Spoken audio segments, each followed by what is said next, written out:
ప్రభు అయిన యేసు నామాన మీ అందరికీ శుభాభివందనాలు.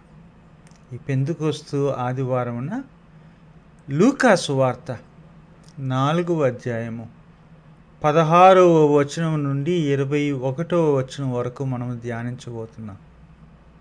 ఏంటండి పెంతుకొస్తు ఆదివారము లూకా సువార్త 4వ అధ్యాయం అంటారు? కారణాలు ఉన్నాయి. మొదటి కారణం ఏంటంటే, పరిశుద్ధాత్మ మనల్ని అభిషేకించినప్పుడు ఎట్లాంటి సువార్తకు అభిషేకిస్తుందో అది లూకా సువార్త 4వ అధ్యాయంలో కనబడుతుంది. 2, ఈ ఆదివారము అపోస్తుల కార్యములో 2వ అధ్యాయము ధ్యానించాలనుకుంటే గతంలో 2 వీడియోస్ చేశాను. దయించి వాటిని చూడండి.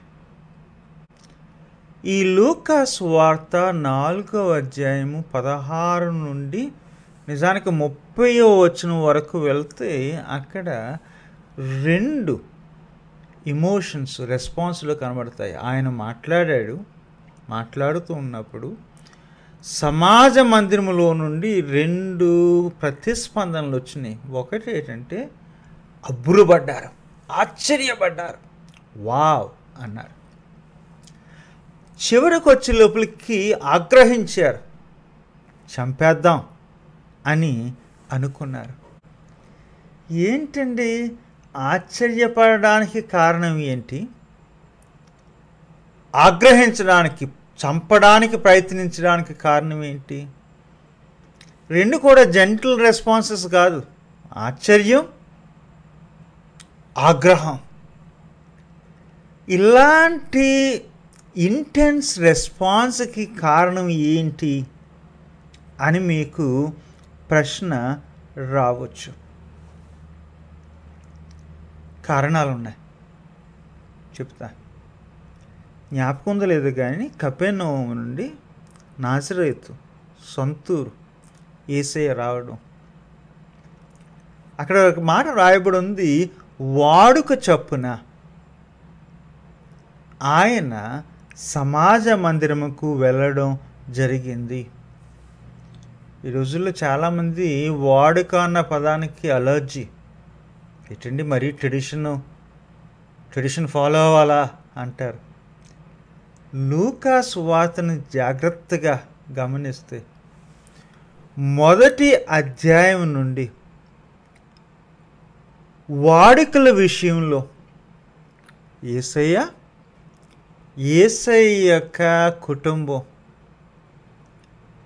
చాలా శ్రద్ధ చూపించారు. మందిరానికి వెళ్ళడం కష్టం అనుకుంటాను. ఆ రోజుల్లో వాళ్ళకి గ్రంథం అంటూ ఉంటే అయితే మొదటి 5 గ్రంథాలు పెంటాటుక్ పంచగ్రంథాలు, లేకపోతే ప్రవక్తలు, కీర్తనలు. వారం సమాజ మందిరంలో, అంటే అందరూ ఆ రోజుల్లో దేవాలయానికి వెళ్ళలేదు కాబట్టి ప్రతి ఊళ్ళో ఎక్కడన్నా 120 మంది కానీ మించుంటే కానీ ఒక చిన్న సమాజ మందిరం పెట్టుకుని, అయితే ఒక హాలు లేకపోతే ఒక ఇంట్లో ఈ శనివారం రోజున విశ్రాంతి దినాన కలవడం జరిగేది. ఇలా సమాజ మందిరం కలిసినప్పుడు అందులో ఎవరొకరు లేచి వాక్యం చదవడం ఆనవాయి, వాడుక. అలాగా యేసయ్య చేతికి యెషయా గ్రంథం ఇవ్వబడింది. మనకి జాగ్రత్తగా గమనిస్తే యెషయా గ్రంథము 61వ అధ్యాయము 58వ అధ్యాయము ఆ యొక్క గ్రంథాల్లో ఉన్నాయి. అక్కడో 2 వచనాలు, ఇక్కడో ఒక వచనం. ఇది హీబ్రూ లేఖనాలు కానీ గ్రీకులోకి ట్రాన్స్లేట్ చేయబడ్డాయి, తర్జుమా చేయబడ్డాయి. అలాంటి గ్రంథంలో నుండి ఒక 3-4 వచనాలు చదవడం జరిగింది. చదివినప్పుడు చూశారు, అబ్బురపడ్డారు, ఏంటి? తర్వాత ఆగ్రహం కలిగింది. కారణం ఏంటి? మొదటి కారణం ఏంటంటే చదివిన ఆ యొక్క వాక్య భాగంలో ఏమంటాడంటే, ఇదిగో ప్రభుని నా ఆత్మ నా మీద ఉన్నది, నేను అభిషేకించబడ్డాను అంటాడు. ఏంటండి తినేంటి? ప్రభుని ఆత్మ తన మీద ఉండడం ఏంటి? అభిషేకించబడడం ఏంటి? ప్రవక్తలు అంత ఈజీగా పుట్టరు. ప్రవక్తలు మన ఊర్లో పుట్టరు. మనలో ఒకరు అవరు. ఇంత పెద్ద క్లెయిమ్ చేస్తున్నాడంటే ఏదో కొంచెం జాగ్రత్తగా ఆలోచించాలి.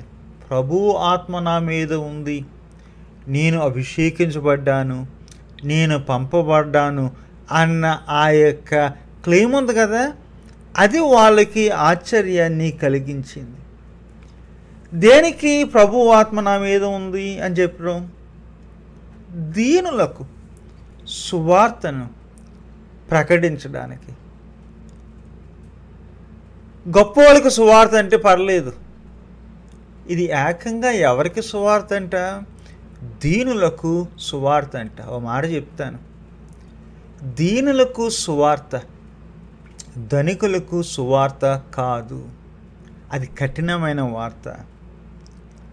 ఇక్కడ ఆయన ఇచ్చిన, ఆయన తెచ్చిన, ఆయన ప్రకటిస్తున్న, ఆయన తీసుకొచ్చిన ఈ వార్త, సువార్త ఎవరికంటే దీనులకు. అని అక్కడ సమాజ మందిరంలో ఉన్న వాళ్ళు చూశారు. అని ప్రశ్నించుకున్నారు మనసులో. అంతటితో ఆగదు ప్రసంగం.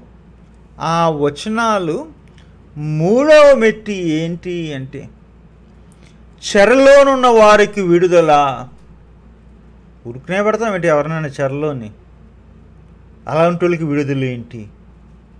ఇప్పుడు ఎవరన్నా సరే చెరలో ఉన్న వాళ్ళని విడుదల చేద్దామంటే ఇటు ప్రభువులకి, ప్రభుత్వాలకి, ఒక్కోసారి ప్రజలకు కూడా కోపము వచ్చే అవకాశాలు ఉన్నాయి. కొంతమంది అంటారు, ఏంటండి ఈ చెర అంటే అర్థం ఏంటండి అని అడగవచ్చు. తర్వాత చెప్తాను, జాగ్రత్తగా వినండి. తర్వాత 4వ మెట్టు ఏంటంటే, గుడ్డి వారికి కనుచూపు. మన రోజు మాటల్లో చెప్పాలంటే ఈ కంటి డాక్టర్లకు కోపం వస్తుంది, ఇన్సూరెన్స్ కంపెనీలకి కోపం వస్తుంది, ఈ సూపర్ స్పెషాలిటీస్ పెట్టి ఈఎన్టీ ఐ స్పెషాలిటీ పెట్టిన వాళ్ళు కూడా కోపం వస్తుంది. ఏంటి అంత ఈజీగా స్వస్థత ఏంటి? గుడ్డోళ్ళకి కనువిప్పేంటి? కనబడ్డం ఏంటి? మెట్టు తర్వాత మెట్టు, మెట్టు తర్వాత మెట్టు, మెట్టు ఇబ్బందికరమైన శుభవార్త చెప్పడం జరుగుతుంది. చివరి ఇంకా కాదు, ఇంకొక పాయింట్, నలిగిన వారికి విడుదల. కొంతమంది నలుగుతూ ఉంటేనే కొంతమంది ప్రభువులకి కలిసి వస్తుంది. కొంతమంది నలుగుతూ ఉంటేనే కొంతమంది భూస్వాములు, ప్రభువులు, రాజులు పెరుగుతూ ఉంటారు. కొంతమందిని నలగగొట్టడం ద్వారా కొంతమంది ఎదుగుతూ ఉంటారు. ఇదిగో నలుగుతున్న వాళ్ళకి విమోచన, విడుదల అంటే ఇబ్బందిగానే ఉంది. చివరి మెట్టు అతి ఇబ్బందికరమైన వాక్యం ఏంటంటే, ప్రభుని యొక్క హితవత్సరాన్ని ప్రకటించడానికి. ప్రభువుని యొక్క హితవత్సరం అంటే ఏంటి?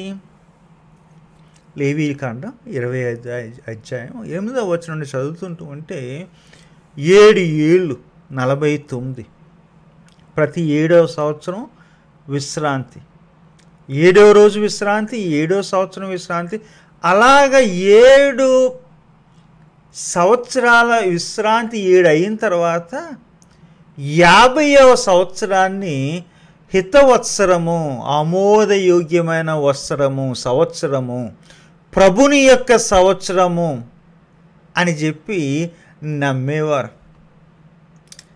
అది ప్రభువు యొక్క సంవత్సరం ఎప్పుడైనా జరిగిందో లేదో మనకు తెలియదు, కానీ జరుగుంటే మటుకి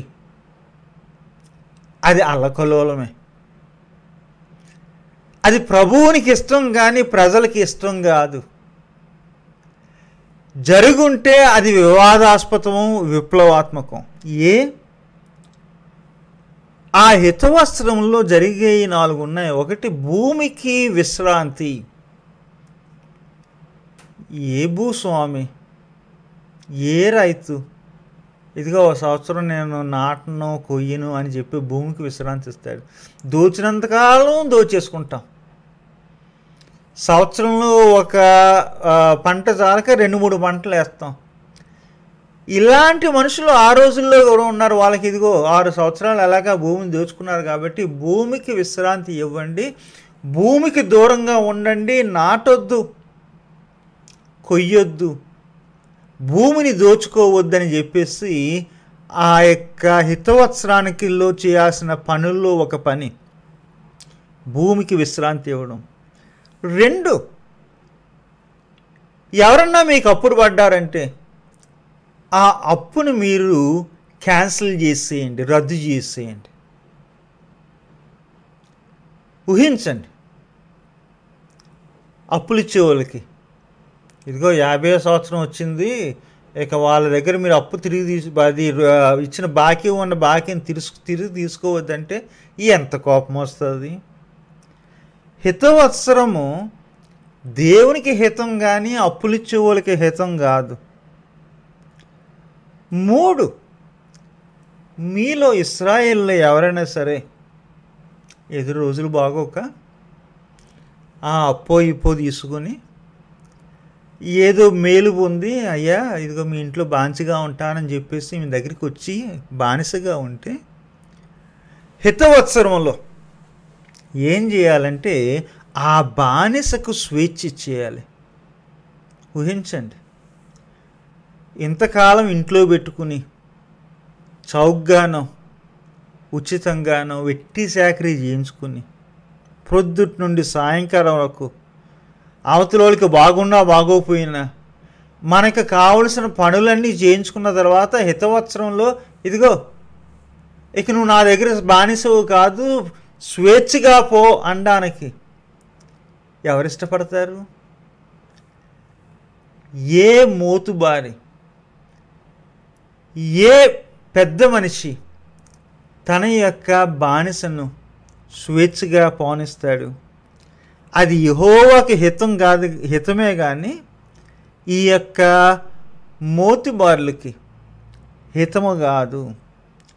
4వది, మీలో కొంతమందికి అవసరం కొలిది వాళ్ళకి దేవుడు ఇచ్చిన భూమి ఉంది కదా, ఆశీర్వాదంగా ఇచ్చిన భూమి ఉంది కదా, దానిని మీకు తాకాడు పెట్టిన, కౌలుకిచ్చిన, మీకు ఇచ్చేసిన, అమ్మేసుకున్న హిత సంవత్సరంలో ఆ భూమిని తిరిగి ఇచ్చేయాలి. ఊహించండి, ఎవరో కష్టాల్లో ఉన్నాడు, భూమి ఇచ్చాడు, ఇక భూమిని సొంతగా సాగు చేస్తూ వచ్చిన తర్వాత దాంట్లో ఉండే ఆదాయానికి అలవాటు పడ్డ తర్వాత హితవత్సరం పిలిచి ఇదిగో ఇది భూమి అనేది, భూమి యొక్క సంపూర్ణత అనేది నాది కాదు, దేవునిది. ఆ భూమి దేవుడు నీకు ఆశీర్వాదంగా ఇచ్చాడు కాబట్టి ఆ భూమి తీసేసుకో అని చెప్పే భూస్వాములు ఎంతమంది ఉంటారు? అందుకనే హితవత్సరం అనేది కొన్ని వర్గాలకి కఠినమైన సంవత్సరము, వివాదాస్పదం, విప్లవాత్మకం, అల్లకల్లోలం. ఓ మాటలో చెప్పాలంటే మన కంప్యూటర్లో రిఫ్రెష్ బటన్ ఉంటుంది కదా, అలాంటిది. ఒకసారి కంప్యూటర్ చేయనప్పుడు రిఫ్రెష్ బటన్ నొక్కుతాం, డేటా పోద్ది, కానీ కంప్యూటర్ మళ్ళీ స్టార్ట్ అవుతుంది. యెహోవా దేవుడు ఇశ్రాయేలు యొక్క చరిత్రలో కొన్ని రిఫ్రెష్ బటన్స్ నొక్కివాడు. హితవత్సరం అనేది అలాంటి రిఫ్రెష్ బటన్. ఇప్పుడు యెషయా గ్రంథంలో ఈ యొక్క 61వ అధ్యాయము 58వ అధ్యాయం రాయబడినప్పుడు అప్పటికే వాళ్ళకి స్వేచ్ఛ వచ్చింది, తమ యొక్క సొంత దేశానికి, భూమికి, నేలకు తిరిగి వచ్చేస్తున్నారు. సొంత నేలకు తిరిగి వచ్చినప్పుడు అందరూ సరదా పడలేదు, ఇదిగో మన చుట్టాలే కదా, అప్పుడెప్పుడు వెళ్ళిపోయారు, తిరిగి వచ్చేస్తున్నారు అనుకోలేదు. కారణం ఎందుకంటే వాళ్ళు చెరకెళ్ళినప్పుడు ఆ దేశంలో కొంతమంది స్థిరపడ్డారు. ఆ భూమి మాది, ఆ యొక్క ఆస్తి మాది అని చెప్పేసి అక్కడ ఉన్న వాళ్ళు ఇశ్రాయేలీలే, యూదులే స్థిరపడి అధికారం చేయడం ప్రారంభించుకున్నారు. ఆస్తులు ఆక్రమించుకోవడం, స్థలాలు సొంతలు చేసుకోవడం. అంతేకాదు వాళ్ళ ఊరిలో కొంతమందిని నాయకులను పెట్టుకున్నారు, కొంతమందినేమో బానిసలుగా చేసుకున్నారు. ఇప్పుడు యెహోవా చెరలో నుండి వాళ్ళకి విడుదలిచ్చి వాళ్ళ బంధువులు తిరిగి వస్తున్నప్పుడు, సొంతోళ్ళు తిరిగి వచ్చినప్పుడు వాళ్ళకి ప్రశ్న వచ్చింది, మరి ఈ భూమి వాళ్ళు అడిగితే ఏం చేయాలి? ఈ బానిసలు మా సొంతోళ్ళని వాళ్ళు కావాలంటే ఏం చేయాలి? మేము పెట్టుబడులకి వాళ్ళ పోటీ వస్తే ఏం చేయాలి? మాకొచ్చే ఆదాయం మాకు కూడా ఇమ్మని వాళ్ళు అడిగితే ఏం చెయ్యాలి అని చెప్పి వచ్చే వాళ్ళకి భయం ఉంది, అక్కడ ఉన్న వారికి భయంగా ఉంది. నిజానికి ఆ విడుదల ఉంది కదా, స్వేచ్ఛ ఉంది కదా చెర నుండి, అది కొంతమందికి ఆనందమే కానీ మరికొంతమందికి అది ఇబ్బందికరంగానే ఉంది. అందుకనే ఎజ్రా గ్రంథంలోను నెహెమ్యా గ్రంథంలోను గొడవలు జరుగుతాయి. స్వేచ్ఛ ఇచ్చినందుకు సంబరపడరు, సంతోషించరు, కొట్లాడుకుంటారు. ఎందుకంటే యెహోవా దేవుడు వాళ్ళ యొక్క దేశ జీవితంలో, సమాజంలో మరొకసారి రిఫ్రెష్ బటన్. వెళ్ళినోళ్ళు వస్తారు, వాళ్ళ స్థలాలు వాళ్ళకి ఇవ్వాలి. ఉన్నవాళ్ళు కొంతమంది అప్పులు పడ్డారు, వాళ్ళ అప్పులు మన్నించాలి. ఇదిగో కొంతమంది ఉండిపోయి బానిసలు అయిపోయారు, వాళ్ళని విడుదల చేయాలి. ఇలాంటి కొత్త ఈ వ్యవస్థ పడుతున్నప్పుడు సహజంగా అల్లకల్లోలం జరుగుతుంది. అలాంటి హితవత్సరం గురించి యెషయా రాస్తున్నాడు. మరి యేసయ్య టైంలో ఏంటి ఈ హితవత్సరము గురించి, ప్రభుని యొక్క హితవత్సరం గురించి? యేసయ్య సమయంలో యేసయ్య చదువుతున్నప్పుడు నజరేతులో ఉన్న వాళ్ళకి మనసులో ఏమొచ్చి ఉంటుంది? మర్చిపోకండి, నజరేతులో సమాజ మందిరంలో కూర్చున్నారు, కానీ వాళ్ళు ఉంటున్న పాలస్తీనా దేశం రోమీల చేత ఆక్రమించబడింది. రోమీల యొక్క సైనికులు, అధికారులు ఉన్నారు. ఆ రోమీల యొక్క ఆక్రమించిన రోమీలకు తోడుగా కొంతమంది యూదులు కూడా ఉన్నారు. ఇంకా వాళ్ళతో కలిసిపోయారు, ఆక్రమణకు అలవాటు పడ్డారు. అలవాటు పడి ఆక్రమణలోను మాకేమైనా కలిసి వస్తే బాగుంది అనుకున్న కొంతమంది సద్దుకైలు, ప్రధాన యాజకులు ఉన్నారు. మాకు ఏదైనా కలిసి వస్తే చాలు, ఆక్రమణ ఏంటి, బానిసత్వం ఏంటి, పర్లేదు అనుకున్న వాళ్ళు ఉన్నారు.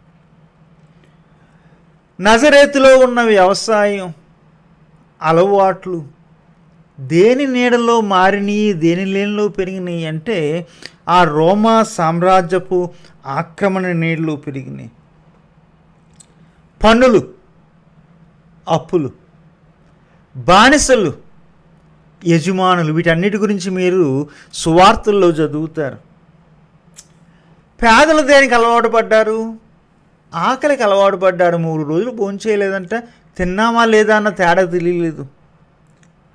అవమానానికి అలవాటు పడ్డారు. అప్పులకి, అన్యాయానికి అలవాటు పడ్డారు. అలాంటి సమయంలో బీదలకు సువార్త, అలాంటి సమయంలో కళ్ళు లేని వాళ్ళకి దృష్టి, అలాంటి సమయంలో బానిసత్వంలో ఉన్న వాళ్ళకి విడుదల, అలాంటి సమయంలో నలిగిన వారికి విముక్తి, అలాంటి సమయంలో ప్రభుని యొక్క హితవత్సరము అంటే మరలా యెహోవా దేవుడు రిఫ్రెష్ బటన్ నొక్కినట్టే.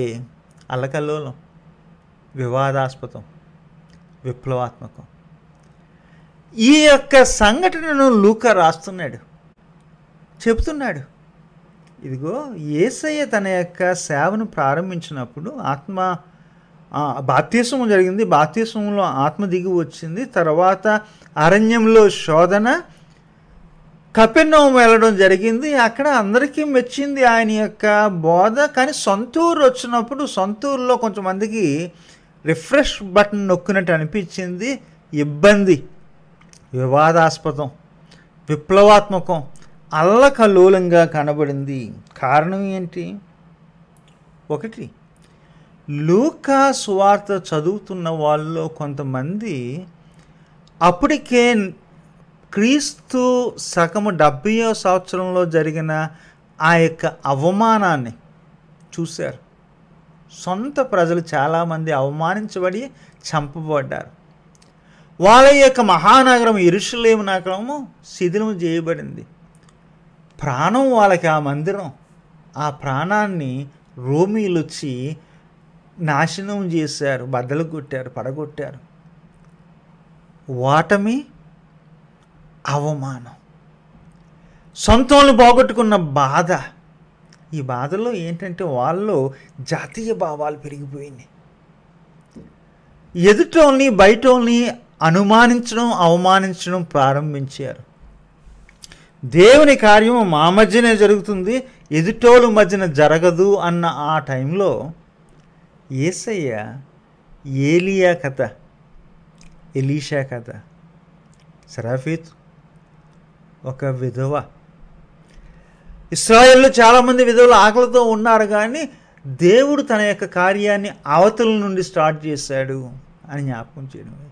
ఎలీషా, దేవుని ప్రజల్లో చాలామంది కుష్ఠరోగంతో ఉన్నారు, కానీ దేవుడు తన యొక్క కార్యాన్ని ఎవరైతే మనకు శత్రువులుగా ఉన్నారో శత్రువుల మధ్య ఉన్న సైన్యానికి ఒక పెద్ద స్వస్థపరచడం ద్వారా అవతల నుండి దేవుని కార్యాన్ని స్టార్ట్ చేయడం జరిగింది. ఇబ్బందికరం, విప్లవాత్మకం. ఓ మాటలో చెప్పాలంటే దేవుడే దేశద్రోహి అనిపించింది. మా మధ్యన మొదలెట్టకుండా వాళ్ళ దగ్గర మొదలెట్టడం ఏంటి? ఇక్కడ వీళ్ళు కూడా ఏంటంటే నజరేతులో మొదలెట్టకుండా కపెర్నహూములో మొదలెట్టడం ఏంటి? ఒక మాట చెప్తాను. మనకు ఇవ్వబడిన సువార్త కఠినమైనది. సరిగా అర్థం చేసుకుంటే చాలామందికి ఇబ్బందికరంగా ఉంటుంది, వివాదాస్పదంగా ఉంటుంది, విప్లవాత్మకంగా ఉంటుంది. ఇదిగో మనల్ని కాదంటున్నారు అని మనల్ని ద్రోహులుగా చూస్తారు. కానీ ఒక మాట చెప్తాను, ఇది భూమిని తల్లక్రిందులు చేయు ఆత్మ వార్త. తేలికైన సువార్తలకు మనం అలవాటు పడ్డాం. ఆ సువార్తలోని పదునుని మనము మర్చిపోయాం. కానీ ఆ పదునైన సువార్తకు మనము పొందాము. ఎందుకు? ప్రకటించడానికి, ధైర్యంగా ప్రకటించడానికి. ఆత్మ మన దగ్గర మీదకి వచ్చినప్పుడు, మనం ఆత్మలో అభిషేకించబడినప్పుడు అదే సువార్తను మనం ప్రకటిస్తాము. ఉంటాను మరి, సెలవు.